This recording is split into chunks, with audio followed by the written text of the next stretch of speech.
Thank you all very much for coming. I'm Robert Gilbert with the Vesica Institute in Asheville, North Carolina, and we're very proud to be sponsoring Dr. Ibrahim Karim from Cairo, Egypt, to be with us here. This is our public talk, where Ibrahim will give a general presentation that will be dealing with both vibrational science and spiritual science topics. And then we're going to have a 4-day intensive for students that are joining us of Dr. Karim's who have come together from all over the world. We have students from 6 continents coming to be with him for the next 4 days. Before we start with Dr. Karim, he's asked me to give a general introduction to his work. So that's where we're going to start here. With our first slide, this is our friend, Dr. Ibrahim Karim. Dr. Karim, as you might know, is the developer of the field of biogeometry, or how geometric forms affect life functions. And to give you a sense of the work of Dr. Karim, it's very helpful to start with the ancient Egyptian temple science. Dr. Karim will often reference the ancient Egyptian temple science in his work. Dr. Karim's work in biogeometry is a universal science that connects to all traditions throughout the world and is not limited to the knowledge and practices of ancient Egypt. But Dr. Karim is an expert in the knowledge and practices of the ancient Egyptian temple science. In ancient Egypt, they understood that they were constantly interacting with conscious forces of nature, and they termed these conscious forces of nature the netters. In the hieroglyphic language, there aren't vowels, simply consonants represented. And so the consonants NTR are in the hieroglyphic text representing these conscious forces of nature that they refer to as the netters. Netter is a foundation for our modern English term, nature. And when you read these texts from the old Egyptian hieroglyphs translated into English, they will often use the term god or goddess when they are translating the term netter. But this can lose something in the translation, because again, the Egyptians understood they were interacting with conscious forces of nature, and they understood how to have a communication code with these conscious forces of nature. Virtually every classical tradition in the ancient world had some type of shamanic science in which they knew how to talk with forces of nature. And particularly in ancient Egypt, they had mastered these communication codes. One way that these codes manifest is in pure geometric form, that the forms themselves hold a particular type of vibrational or energetic content that connects with higher realms through resonance and harmonics. In this particular illustration that we have received from Dr. Karim, it shows a netter interacting with the pharaoh. And the interaction between this force of nature and the pharaoh is through particular forms held in the hand. These forms have a geometric form to them, but their geometric form actually emits specific vibrational qualities. And this is one of the secrets of the ancient Egyptian temple science, that some of the forms that we see from ancient Egypt, like the form of the Ankh, is not simply a metaphor, is not simply a symbol for life, but the form itself actually emits a carrier wave, emits a vibration that has an effect on living beings. So what we see represented here is that in ancient Egypt, they knew how to communicate with the forces of nature through these communication codes, including that of geometry. And these geometric forms have a vibrational content as well as a symbolic meaning. One of Dr. Karim's friends, when he was learning vibrational science in Egypt, was a Coptic medical doctor, Dr. Khalil Masih. And Khalil Masih did a tremendous amount of research in looking for particular types of forms from ancient Egypt that were spread throughout museums in Middle East and Europe. And the form you see here is a form known as the Waj. In Europe, it's known as the Egyptian pendulum. This particular form is one that is represented in many European and Middle Eastern museum collections, and they usually simply label it as some type of ritual object. But ritual object is just a description they give for something that they don't know what it is or how it was used. What it actually is a pendulum that has a specific type of vibrational emission from it. The vibrational emission from this pendulum comes from the hemispherical cap at the top and the vibration that it emits is modified by what looks like zigzag lines, similar to a specific letter in the hieroglyphic language, that changes the vibration so that the emission from the tip has a penetrating carrier wave of energy. And hundreds, if not more, of these objects have been unearthed in archaeological digs in Egypt, which is why they're so common in so many museum collections.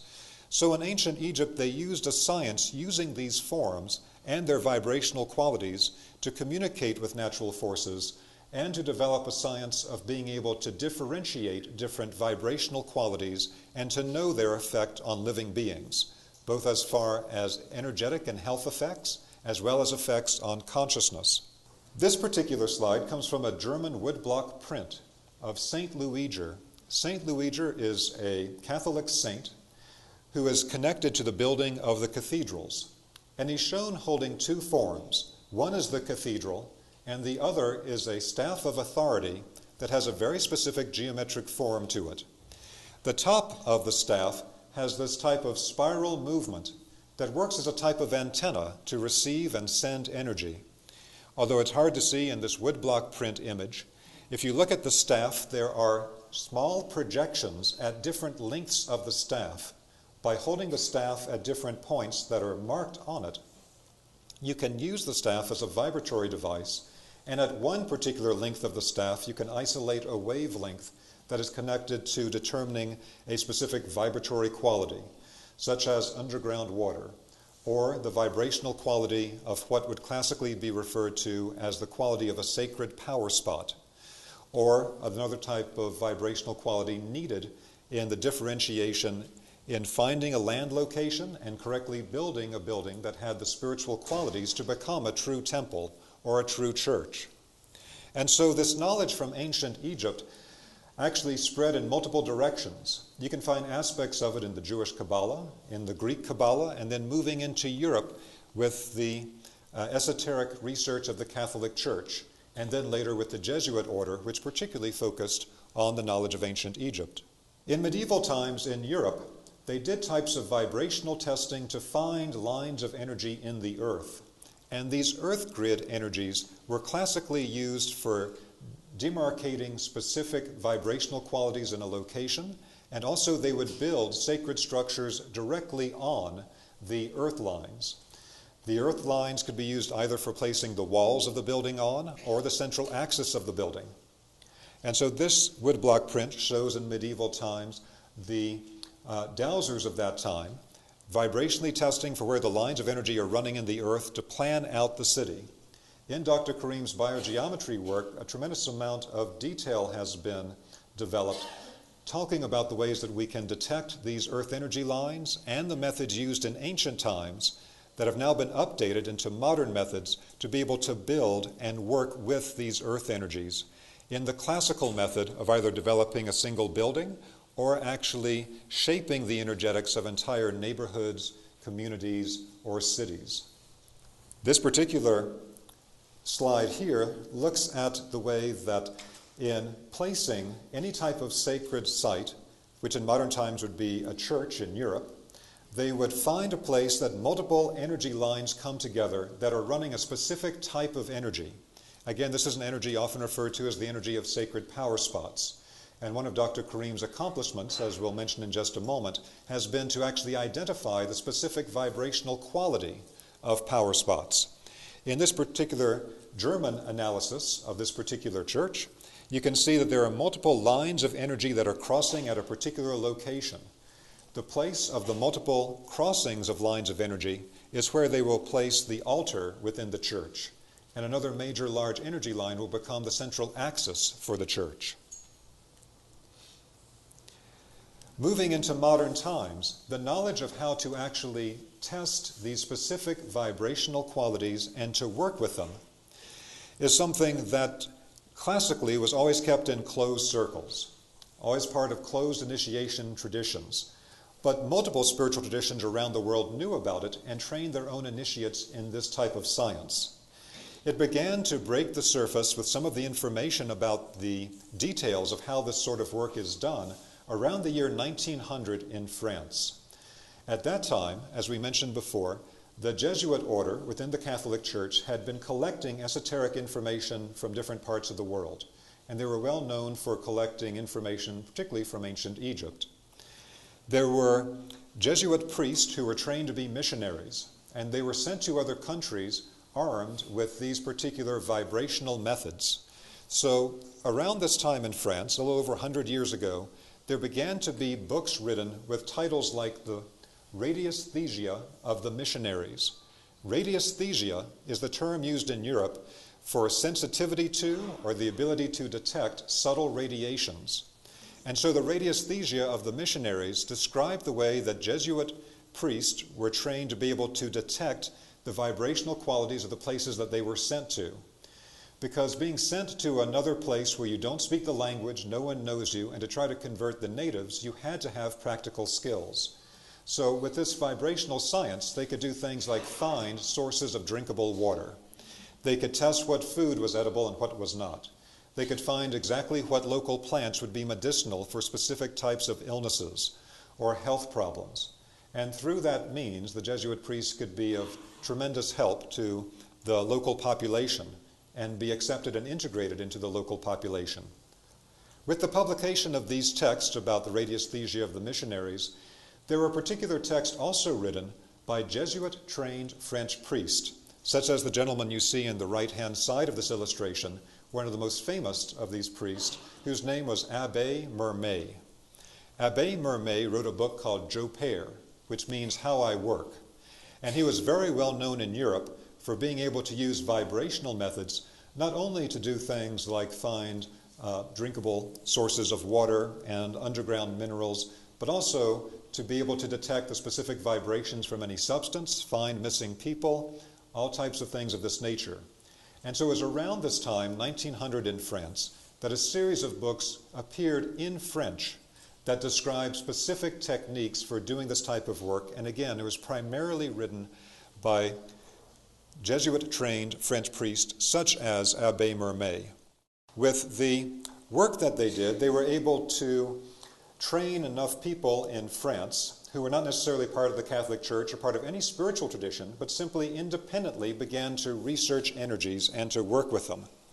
And this then allowed the rediscovery of some of the secret knowledge that had been embedded in some of the ancient sites of the world, particularly in Egypt, because the French researchers, which had gained thousands or tens of thousands of practitioners into radiesthesia by the 1930s, these researchers really focused primarily on ancient Egypt as a source for their knowledge, because they said that although many cultures understood this vibrational science, it was the ancient Egyptian temple science that had taken the work the furthest.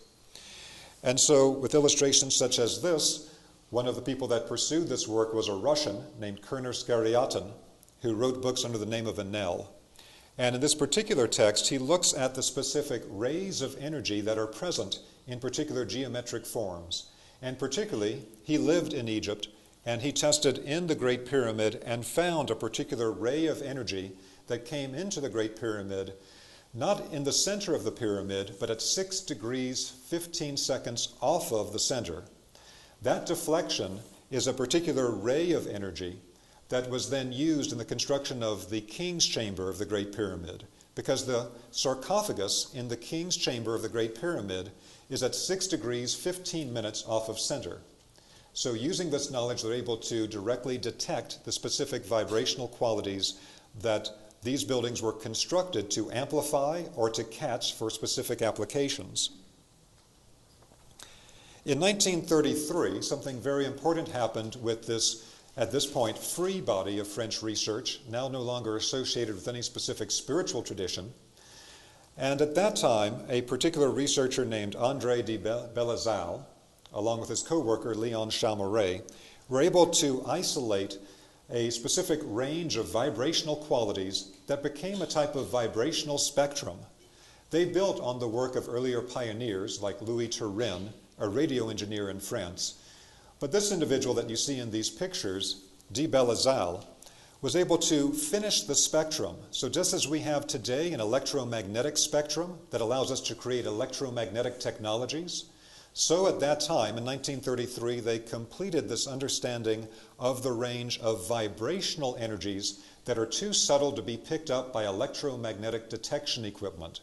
However, these subtle energies were known to the ancient spiritual traditions who practically applied these energies, and these particular energies do affect living beings, all biological life, in a profound manner, although again, simple electromagnetic detection equipment will not detect their presence. They split the spectrum up into 12 different parts, and they completed the spectrum when they identified a penetrating carrier wave of energy that they referred to under the somewhat confusing name of negative green. Without going into detail as to why they called it negative green, we'll simply say it's a very strong penetrating carrier wave that can be emitted by specific geometric forms. And this particular carrier wave of energy was found by the French researchers to be capable of penetrating thicknesses of lead that could not be penetrated by X-rays. So with the research that they did, you can see de Belazal in front of an array of hemispheres pointing in a particular direction. They could actually manifest and amplify, sometimes to a dangerous extent, this particular vibration through these types of methods. You'll also see an illustration of a hemisphere and pyramid form. They found that these forms actually emit this penetrating carrier wave from their base. And so both the dome and the pyramid have specific applications for energy purposes because they are what Dr. Karim refers to as polarized geometric energy emitters. In other words, they send a wave of energy in a specific direction, and that wave of energy can be engineered for specific purposes. But the main thing to take away from this slide is that in 1933 they were able to complete this spectrum of all the vibrational energies that affect living beings that are not known to modern science, but that were known to the great classical traditions of the world. In fact, as you see in this particular chart by Kerner Skariatin, the Russian who lived in Egypt and used the French methods of vibrational research that they called radiesthesia, they were able to isolate with the 12 bands of energy that they detected in the spectrum exactly what types of vibrations came from what types of forms and were also present in what types of illness and disease microorganisms. This also meant that they could isolate the specific type of subtle vibration that could neutralize the energy coming from these disease microorganisms. And this is very precise type of knowledge.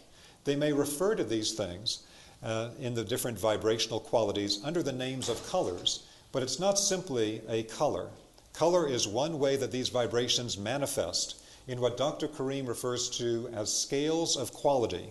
So the complete vibrational spectrum, creating all the possible effects on living beings, will appear in the scale of quality of color, but also in the scale of sound, also in the scale of motion and angle and shape and proportion.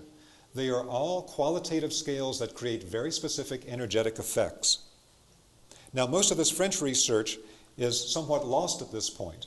At the Vesica Institute here in Asheville, we have been working for some years to translate them into English for the first time, and we have translated over a dozen of these texts into English, and their knowledge is integrated into our biogeometry courses that we teach under the auspices of Dr. Karim. And this brings us to Dr. Karim's own work. And Dr. Karim has, over the last 40 plus years, taken the French work and taken it much, much further. He's added many aspects to it and created a complete vibrational science from it that he has now standardized in the biogeometry training and that we're now able to offer as standardized foundation and advanced trainings in the work. After people complete the foundation and advanced trainings, they can then come to courses such as the one starting tomorrow, where Dr. Karim offers more advanced information. So biogeometry is the science of energy balancing. We often refer to it as nature's own design language of shape, sound, color, motion, angle, proportion. All the way that nature creates vibrational and energetic effects are things that are studied and applied in biogeometry.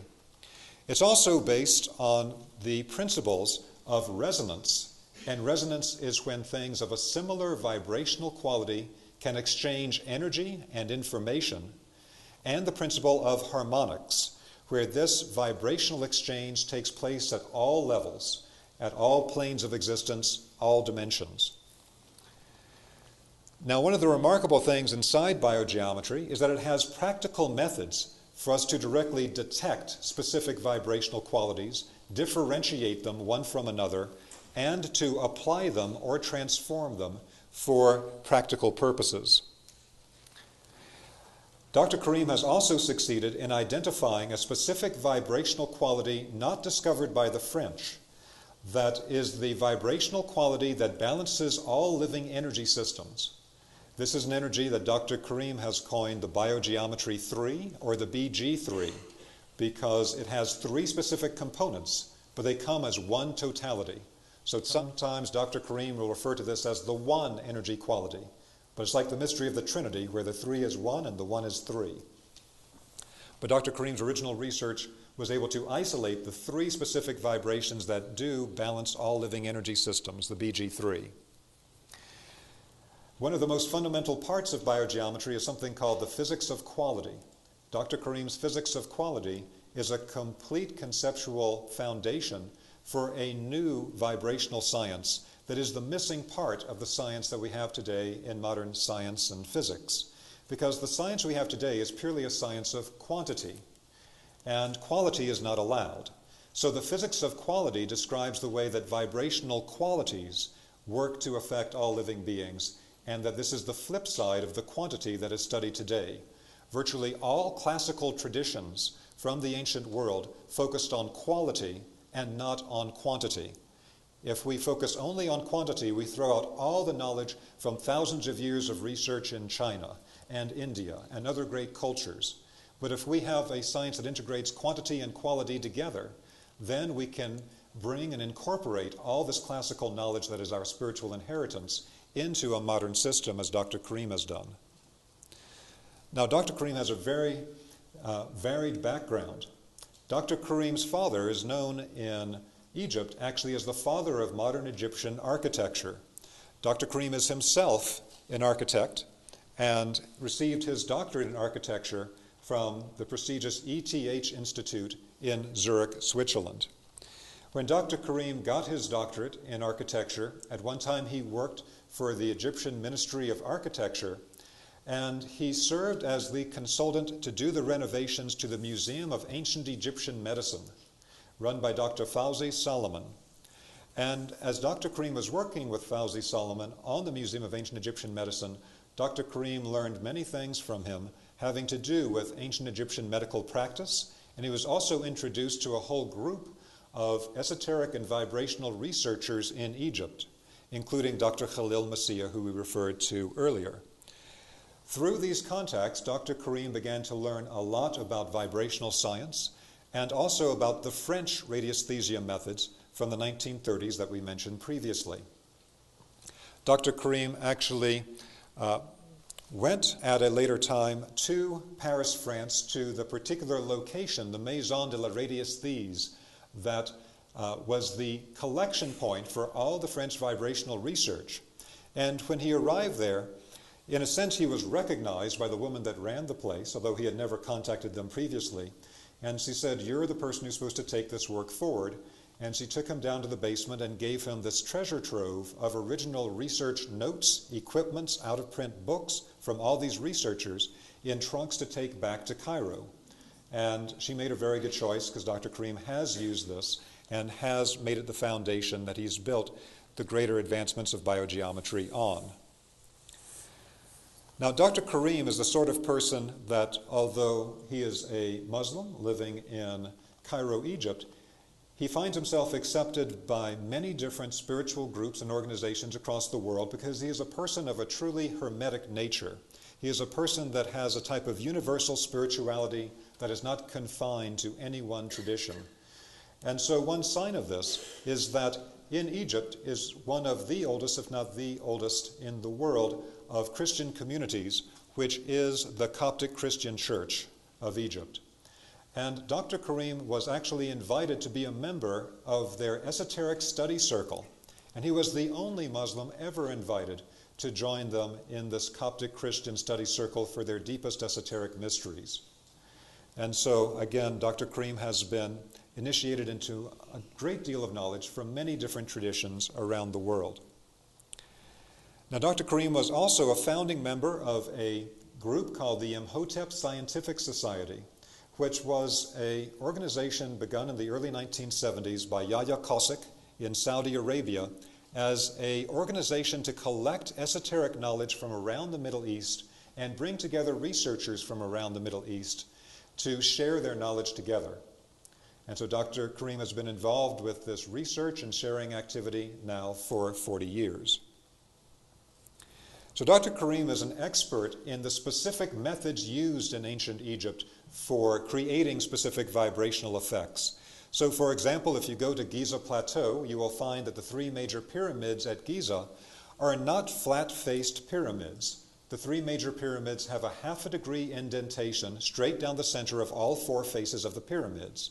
This is known to Egyptologists, but they don't understand the purpose for it. The purpose for it is that it changes dramatically the vibrational quality of the energy inside the pyramid. In ancient Egypt, they understood about finding the sacred power spot to build the pyramid on in the first place, and then how to modify the shape of the pyramid to change its energetics for the desired purpose. So the modifications to the shape of the pyramid are quite intentional and create a profound vibrational shift within the location. In our biogeometry trainings, at level 2 of the foundation training, we actually have people build and test model pyramids themselves so they can see the vibrational change that takes place.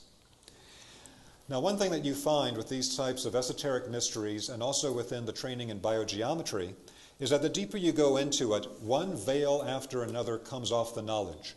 And you learned about it at one particular level, but as you go deeper, you find there's a whole nother level that gets revealed. And so in addition to the way that the pyramid form is a polarized geometric energy emitter that creates a penetrating carrier wave of energy, as we mentioned before, and the way that these forms have been altered in a specific way to be able to change the vibrations inside of them with the indentations on the faces, as we mentioned before, there's also a hidden part of the system that Dr. Karim discovered where particular geometric forms will resonate with different planes of nature. Now, we know that the human being contains more than a physical aspect. Along with our physical aspect, as understood by every classical tradition on the planet, we have a body of life energy that the Greeks called ether, and that the Chinese called chi, and the Japanese call ki, and that the Indians call prana. In addition to this body of life energy, we have what's often referred to as the astral or emotional body. We have a body of mental activity, and we have higher spiritual bodies as well. There's a hidden communication code of the type known and used in ancient Egypt where specific geometric forms are like antennas that connect with and resonate with different planes of nature. So that the form that you see on this particular slide is a type of pendulum developed by Dr. Karim that brings together a variety of these shapes that connect to the different planes. The shape that connects to what's often referred to as the astral plane, that is actually the source of the human emotional body, is the form of a hemisphere or a pyramid. So that these geometric forms have multiple aspects to them, and so one of those is that it connects to a very specific aspect of the subtle worlds. Normally when Dr. Karim comes to Asheville to speak, we have him focus on vibrational science, and he'll do some of that tonight. But we've also asked him to speak tonight about some of the deeper spiritual mysteries and spiritual ramifications of this type of work. And that's why I want to give you a little foundation in this by talking about how these geometric forms also connect to these levels of spiritual reality and the different planes. When the Egyptians chose the form of the pyramid, they knew they were connecting to a particular plane of nature, and by changing the geometry through the indentation of the faces, they changed the resonance from the general astral plane to the higher astral for the spiritual activities that would take place within the structure.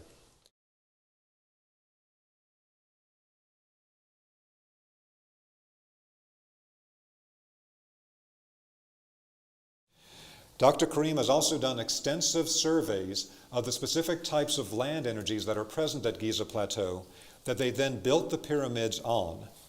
So this shows you a particular grid structure of a very high quality of vibrational energy that we referred to earlier as the BG3, the quality of centered energy. This centered energy quality of the BG3 is something that creates an entire grid of energy across Giza Plateau, and that is particularly concentrated in locations underneath the pyramids, and sometimes even at some of the underground chambers that you reach from the pyramids through underground tunnels. So these three vibrational qualities that Dr. Karim identified can be talked about either through modern terms that have an identifiable basis to them in a type of vibrational science concept, or they can be described according to concepts known to classical spiritual traditions, which also had an understanding of these energies. So one of these energies that makes up the three vibrational qualities that balance all living energy systems is this quality that the French found, this carrier wave of energy that they called negative green. Another is one that we refer to in a technical basis as the higher harmonic of ultraviolet. It is in resonance with ultraviolet light and energy on the physical plane, but it's on a higher harmonic level. Classical spiritual traditions might refer to this energy as the spiritual light, or they might refer to it as the atmosphere of the angels. The third component, and considered to be in some ways the highest of the three components of this balancing force, is the higher harmonic of gold. The higher harmonic of gold is connected to physical gold and is the reason why so many classical traditions used physical gold in their spiritual mysteries. Whether it's in South America or Egypt or Asia, you constantly see the use of gold, but it's not for the physical aspect of it, but because it resonates with something on a higher level. This higher harmonic of gold energy was identified by Dr. Karim as having a strong effect on vitalizing the human immune system and activating many important functions in the human energy field and consciousness. But it's also something known to classical traditions. It is the same gold energy that you see around the heads and the bodies of the saints in religious depictions all over the world. And this higher harmonic of gold energy was also an energy connected in the Egyptian mysteries to the plane of divine wisdom, a spiritual plane very close to the Godhead at a very high divine level. So we can understand these things either in a spiritual context or in more of a vibrational science context, but they're really the same unity. Now this balancing force that Dr. Karim identified manifests in particular ways. And to really understand how we can engineer structures, build a building, create a form so that it has specific vibrational qualities requires us to change our perspective on how energies connect to form. Dr. Karim refers to our work as being a sculptor of space. When we form space in a particular way, we then form it also to create specific vibrational harmonics that will affect every person that ever enters into that location. And so this balancing force will naturally appear of its own accord around certain geometric forms. In the form of a rotational movement or a circle, it appears in the very center of the circle. In the biogeometry foundation training, after we teach people how to test these different vibrational qualities, we will give them the form of a drawn circle and say, I want you to use these tools and show me where you find the BG3 energy. And they find it coming from the very center of the circle. This BG3 energy is in the center of all structures, and there are particular methods we can use to amplify and distribute its energy. So this gives us the classical initiation diagram that you see on this slide of a point in the center of a circle. If you study with the Rosicrucians and Freemasons, they'll tell you the point in the center of the circle is the symbol of the Godhead. If you study astrology, they'll say that it is the symbol of the sun. If you study alchemy, they'll say it's the symbol of gold. It is all these things and more. This is a circuit diagram showing you how to connect to all of these things. And the higher harmonic of gold and the whole BG3 is found emitted from the center of these circular or rotational forms. If you have straight line forms, like the cross that you see on the slide, then this balancing force will naturally appear at the perfect balance point moving into those forms. Because this balancing energy appears at the balance point, and it actually works with all living energy systems to balance those living energy systems. But to understand how this works, once again, requires us to change our frame of reference to where the living vibrational world around us is in constant dynamic interaction with us, based on how we form the world around us, and also related to what we do with our own energetic field, with our thoughts, emotions, etc. So this gives you some very slight insight into the way that these energies interact with geometric forms. This is just really the very beginning of work in biogeometry. Dr. Karim has done a tremendous amount of work looking at the way that specific types of vibrational waves and wavelengths will create vibrational effects and affect living beings. One aspect of this is in the way that we can actually change the vibrational qualities within electromagnetic waves. And you can actually change the biological effect of electromagnetic waves to be biologically helpful to human beings and not harmful based on how you shape the wave. The wave will have a specific shape to it based on the amplitude or height of the wave and the wavelength, as seen on the right-hand side of this diagram. In a simpler manifestation, this is also connected to the types of vibrational qualities that you get inside any structure, based on things like the height of the room and the length of the room and the width of the room. These will create specific wavelengths that are capped standing waves within that location that, depending on their particular size and structure, will create vibrational harmonics that are supportive or harmful to living beings within that structure. Dr. Karim has completed a complete system of vibrational energetics where you can use specific number qualities together in something he calls the modular system. And even if you know nothing about biogeometry, if you simply design forms according to these specific numbers and combinations, they will automatically give you beneficial BG3 energy qualities. So Dr. Karim's research in understanding the way that geometric forms emit specific types of vibrational qualities that affect living beings. The French called this quality of emission of waves, they called it shape-caused waves, because the shape literally emits the wave. And this work was then validated at the Egyptian National Research Center when they had Dr. Karim come and they gave him the challenge of having 2 Petri dishes with microorganisms in them. That was a fast replicating yeast, and they asked Dr. Karim to kill all the microorganisms in one Petri dish with a simple geometric form and nothing else, and leave the other untouched.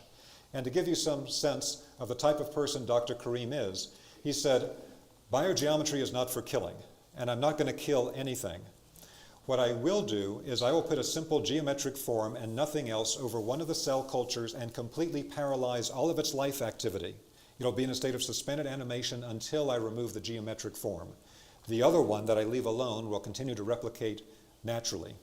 And what you see on this slide is the report from the Egyptian National Research Center from this evaluation, where the head of the Department of Microbial Chemistry, Dr. Badr al-Din, wrote the report and said Dr. Karim accomplished exactly what he said he could do, that some type of subtle radiation from the geometric form completely suspended the life activity in the dish that he covered while the other replicated normally, and we cannot explain this effect through our current knowledge in contemporary science and medicine, and it's a top priority for us to begin to research this.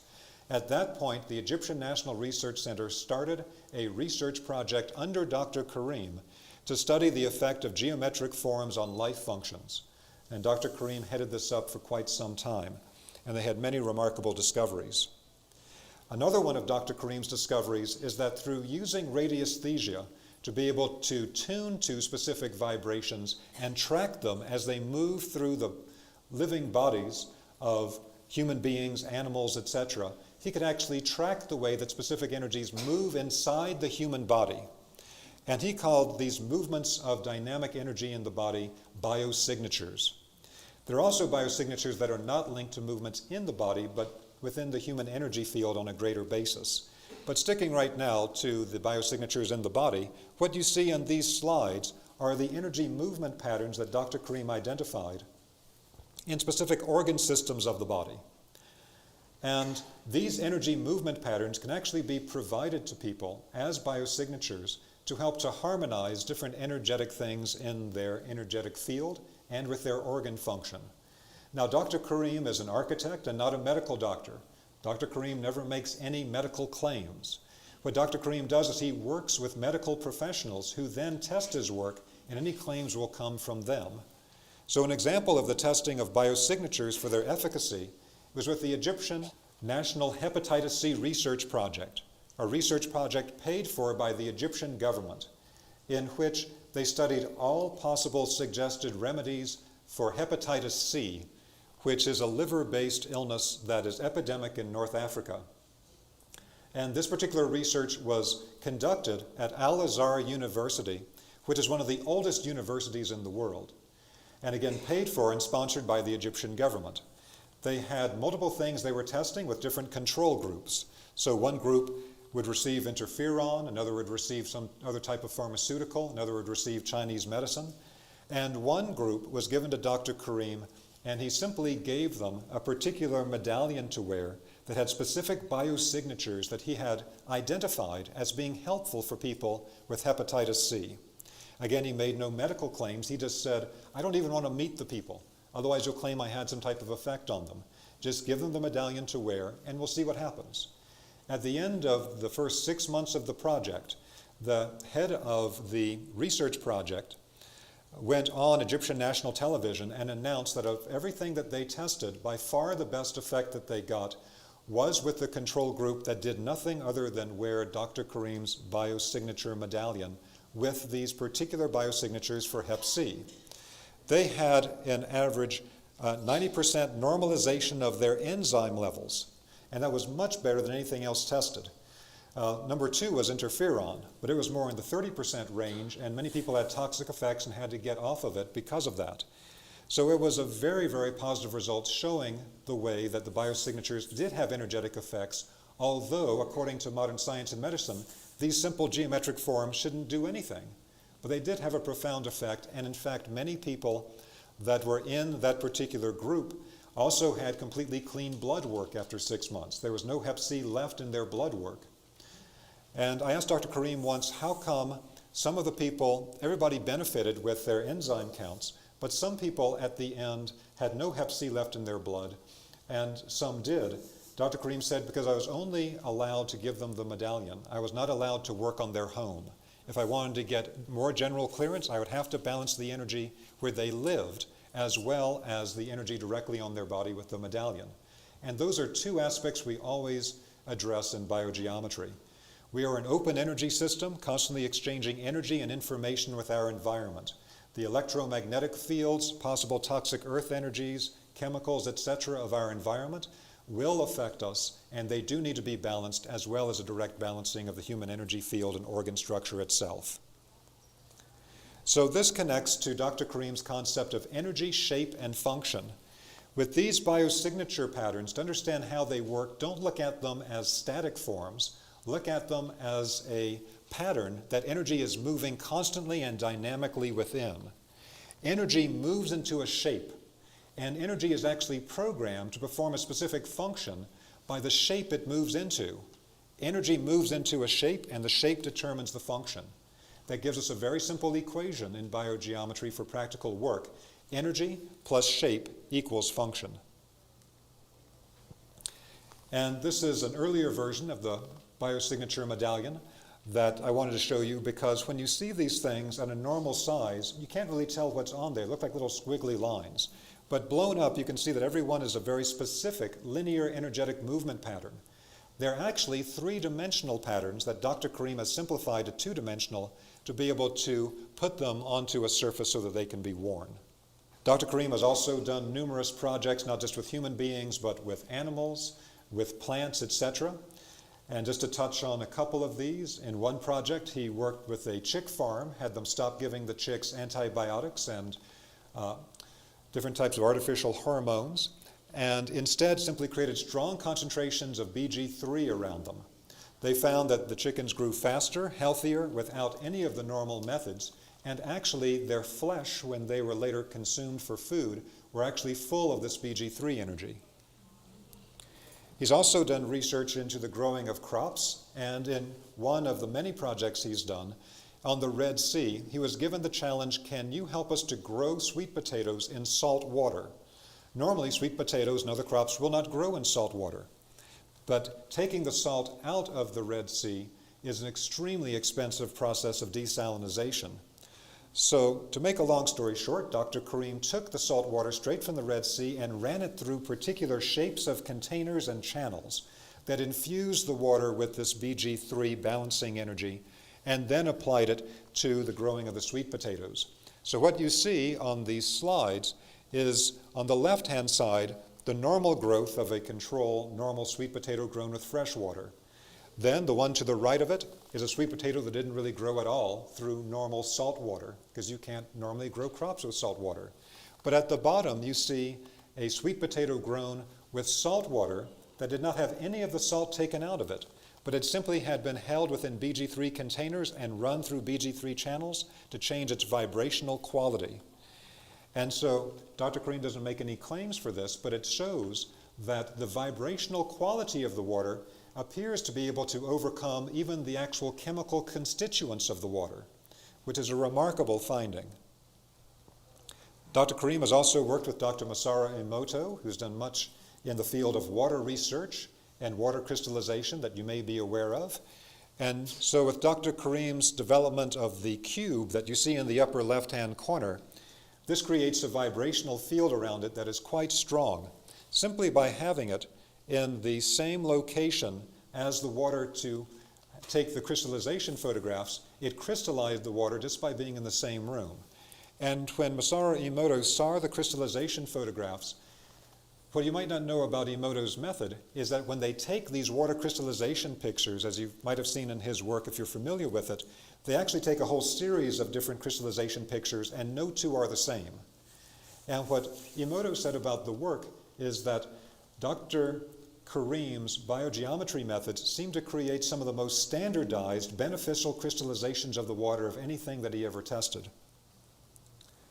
Now the next project is the EMF protection project that Dr. Karim did in Switzerland. And so one of the major focuses in recent times for biogeometry has been dealing with the danger of electromagnetic fields. In fact, we're seeing an increasing number of people that are highly electromagnetic hypersensitive coming to us for help. Because normally when they go to medical doctors, they're told it's all in your head, or there's nothing to it, or there's nothing we can do for you. But people are getting increasing amounts of problems from the increasing density of electromagnetic fields and its effect on the nervous system. So Dr. Karim was asked to help in Hamburg, Switzerland, in a particular situation in which they had put a very large cell tower on the top of a rather short Roman church tower, Roman Catholic Church belfry tower in the middle of the city of Hamburg, Switzerland. And the emission from it was so strong that you immediately saw problems in the town. And you saw the birds and the animals that could leave left the area. The animals that were kept in containment acted extremely agitated. And many of the people in the city actually ended up living in their root cellars. We actually have films from Swiss National News television showing people living in their root cellars because the radiation was too strong for them. And when they asked the government to help them with the problem with the cell tower, they said it's within acceptable limits, we can't do anything for you. Dr. Karim came to town, as is shown in these particular German language Swiss newspapers on the slide, and was able to completely change the vibrational quality and its biological effects. Dr. Karim was not only given the key to the city by the Hamburg Town Council, but the Hamburg Town Council petitioned the national government of Switzerland to please make the same corrections everywhere in Switzerland. Dr. Karim then replicated the project under the observation of the Swiss government in another location in Switzerland called Hirschberg, Switzerland. And again, the project was successful. So we have methods within biogeometry to be able to change the biological effects of electromagnetic fields. And among these methods are the use of particular types of forms that will create a change in the biological effect, but will not change what is shown on an electromagnetic meter.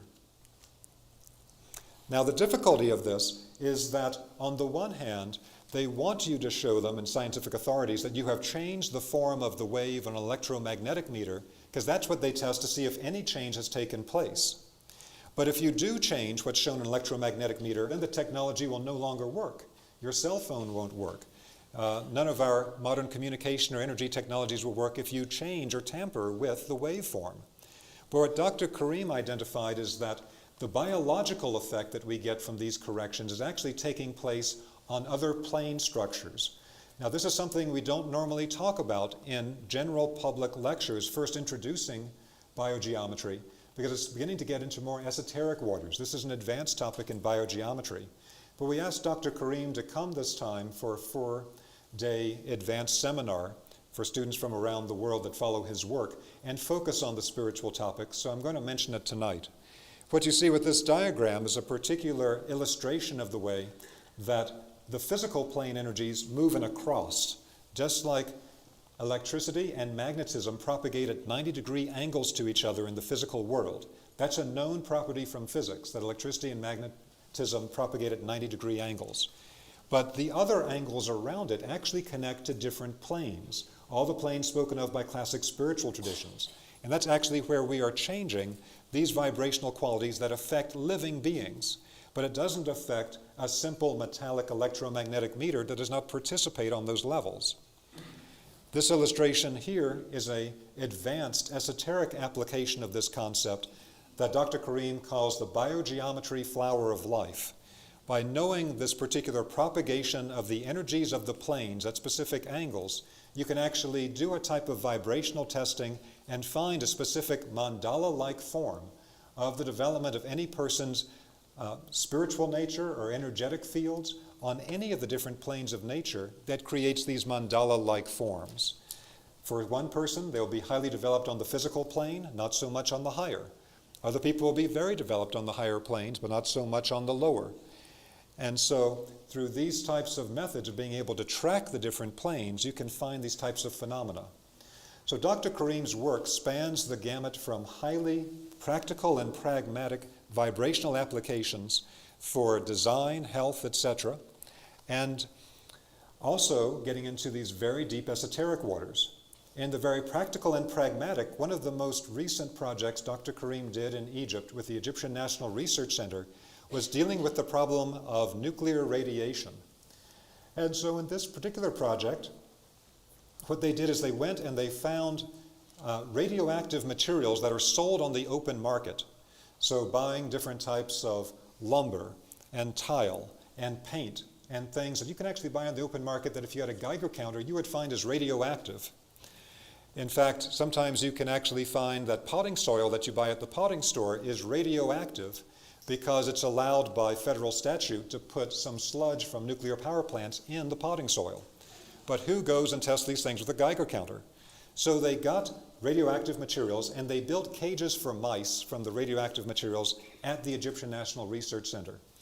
So with that work, what Dr. Karim did is he put up the cube like you see here that creates an emanation over a location of this BG3 energy, this balancing force that he was able to identify. And the mice that were within the radioactive cages, without a cube nearby or any types of modifications to the energy, they all developed cancerous tumors on the body. But the ones that were kept in the exact same type of radioactive cages, but in a location next to the cube, none of them developed tumors on the body. Now, we're not making any medical claims based on this, because we're not medical doctors and we don't make medical claims. But this is the result that they got at the Egyptian National Research Center. Once again, it shows that these vibrational fields can have extremely powerful effects. Dr. Karim at this time is doing a lot of his work in Canada and spends much of his time in Montreal, sometimes in Toronto. This is an illustration of a recent project that Dr. Karim did in designing a house in Toronto with two of his co-workers, both of whom are also here for this particular conference. James Thompson with the landscape architecture and Pier Paolo Alberghini with the architecture. And everything in this house is biogeometrically balanced. It contains many different components of the biogeometry field in it. So as a segue to introducing Dr. Karim, he's done a lot of energetic research into different types of work done in the ancient world and how it can be applied today with how you work with these energies. So spiritual power spots are particular locations that have the BG3 energy, this balancing energy naturally, and these locations are cultivated by spiritual traditions all over the world. This is a slide showing the Sultan Hassan Mosque in Cairo, and Dr. Karim was working on the mystery of why does the mosque start, if you take a look at the slide, on one axis and then shift axis to a different orientation at a different angle. And he found the particular spiritual energy lines, the grid lines that they built the mosque on, that they were following the trajectory of these lines in the design of the building for the central axis and for the building of exterior walls. And again, this is classical knowledge that was done in the ancient world in many, many different traditions. Dr. Karim has also spoken to us before about his charting of the energy lines running through Cairo and why Tahrir Square was such an important location for the recent Egyptian revolution, with the energy lines that are running through the Sultan Hassan Mosque and from the Great Pyramid meeting at the Tahrir Square in Cairo. This is not an accident. The people that designed these cities knew the way the energy lines would run and designed them accordingly. Dr. Karim has also done a remarkable body of research where he has studied the hidden energetic grids that are behind the illustrations on the Egyptian temple walls. And he identified something called the human archetype code. The human archetype code is the actual geometric code for the human being at a spiritual level. And he found the specific pattern of this 19-level grid that they used in designing the illustrations on the Egyptian temple walls. And the extraction of that grid is shown on the right-hand side of the slide. This is actually, for us, used as an energy measurement device in advanced biogeometry and will be one of the topics that Dr. Karim is going to go into more detail on with the people that have come here to work with him over the next 4 days.